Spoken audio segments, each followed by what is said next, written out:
శని ప్రదోష సమయమున ఈశ్వరారాధన ఫలితముగా శనిగ్రహ దోష నివారణ. మహాశివరాత్రి మంగళవారం రోజు వచ్చినచో అది మహాప్రశస్తం. శనివారం నాడు త్రయోదశి వచ్చిన ఎడల దానిని శని త్రయోదశి అందురు. కర్మకారకుడైన శని వలన కలిగే రకరకాల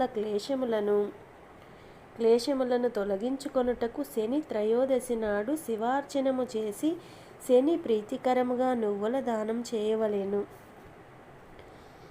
శనికి శివుడు అధిదేవత కనుక నువ్వుల నుండి తీసిన నూనెతో పరమేశ్వరుని అర్చించిన ఎడల శని బాధ నివృత్తి కలుగును.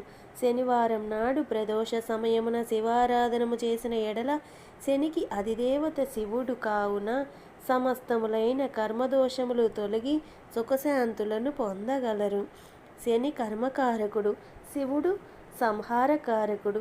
సమస్త విధములైన అశుభ కర్మల మహాపాపములను భస్మీపటలము కావించుకొని శుభప్రదములైన నూతన దివ్య తేజోమయ శుభస్పందనలతో మానవుల శరీరము, మనస్సు, బుద్ధి, అహంకారము, చిత్తము, ఆత్మ పరిశుద్ధత నొంది ఆనందదాయకమైన నూతన జన్మమును పొందవలెనన్న ఏ మానవుడైనను శని ప్రదోష సమయమున శివారాధన చేయవలెను.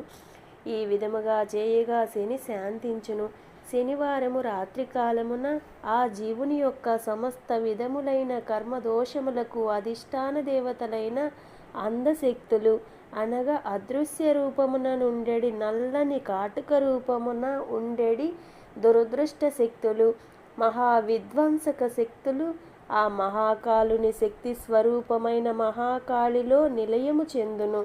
ఆ మరునాడు అనగా ఆదివారం నాడు సూర్యోదయ ప్రాంతమున సవితృ మండల మధ్యవర్తిని అయిన ఆ మహాశక్తి అనుగ్రహ విశేషమున సాధకునకు నూతన జీవితము ప్రారంభమగును.